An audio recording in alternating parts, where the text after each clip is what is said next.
Welcome to The Explainer. Today, we are taking a deep dive into NVIDIA, one of the most talked about, most watched companies on the planet. And we're going to do it through the lens of a pretty conservative, data-first investor.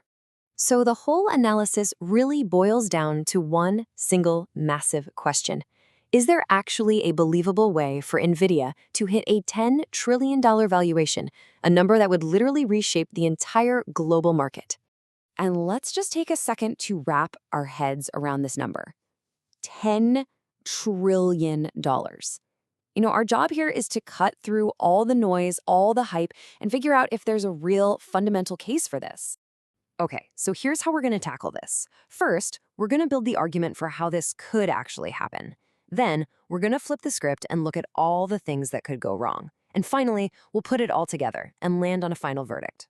You see, the whole bull case, the whole story for a $10 trillion NVIDIA really depends on 6 key strategies. These are the things that could both expand their market and, maybe more importantly, deepen their competitive advantage, their moat. So, these are the 6 big growth engines we're looking at. And, this isn't just about selling more and more graphics cards. It's about NVIDIA weaving itself into the very fabric of entirely new, massive markets. So let's dig into a couple of the most critical ones. Now, what you're seeing here is kind of like NVIDIA's 1-2 punch. First, you've got the full-stack advantage. They control everything, the chips, the software, the networking, which makes it incredibly painful and expensive for a customer to even think about leaving. And then you have sovereign AI, which is a whole new ballgame. We're talking about entire countries building their own AI systems on NVIDIA tech. That creates this huge, stable customer base that doesn't really care about quarterly corporate spending. And this is where it gets really interesting, because this is where NVIDIA breaks out of the data center.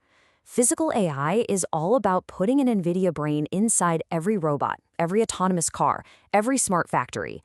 At the same time, vertical AI is them pushing deep into critical industries.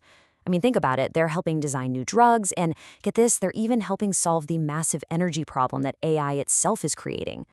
Okay, so we've got these incredible growth stories, but here's the multi-trillion-dollar question. How do you actually translate that into the numbers? Is a $10 trillion valuation even remotely plausible? Well, this table shows one way it could happen. To get there, NVIDIA's main data center business would have to grow by 36% every single year through 2030. And on top of that, investors would have to keep paying this super premium valuation for the stock. We're talking about a price-to-sales multiple of 25. That means paying $25 for every $1 of sales the company makes. That is an incredibly high bar. So to put a number like 10 trillion in context, is it completely crazy? Well, not exactly. If you go back in history, the Dutch East India Company, adjusted for inflation, was worth about $8 trillion at its peak because it controlled global trade. For NVIDIA to hit 10 trillion, it would mean it's not just a tech company anymore. It's basically a foundational utility for the entire global economy. All right, we've laid out the dream scenario, but as careful investors, we have to challenge that. We have to look at the wall of worry. What are the things that could stop this train in its tracks? We see 4 big ones. There's competition, geopolitics, the risk that their amazing profit margins get squeezed, and the chance that customers just stop spending so much if they don't see a return. Any one of these could be a major problem, but honestly, the trickiest one is that first one, the complex relationship with its biggest customers. It's this dynamic they call co-opetition, and it's really the heart of the whole story. You have companies like Microsoft, Amazon, and Google spending tens of billions of dollars on NVIDIA chips, while at the same time, they're pouring billions into designing their own chips to one day replace NVIDIA.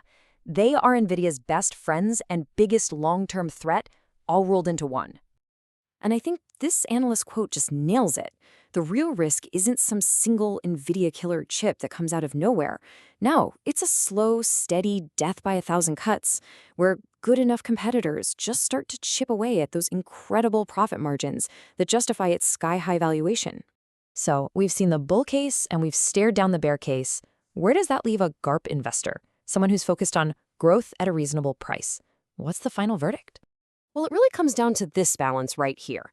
On one side, their competitive advantage on hardware seems to be getting wider thanks to just this relentless pace of innovation.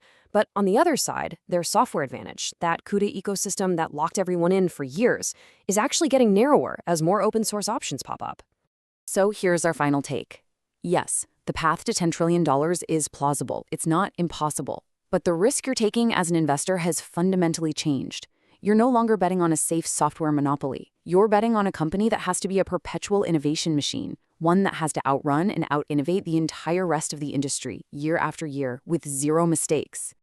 And that leaves all of us with the ultimate question, doesn't it? The opportunity is, without a doubt, historic. But when you factor in all those escalating risks and the need for flawless execution, is the price you're paying today truly reasonable? Well, that is the $10 trillion question.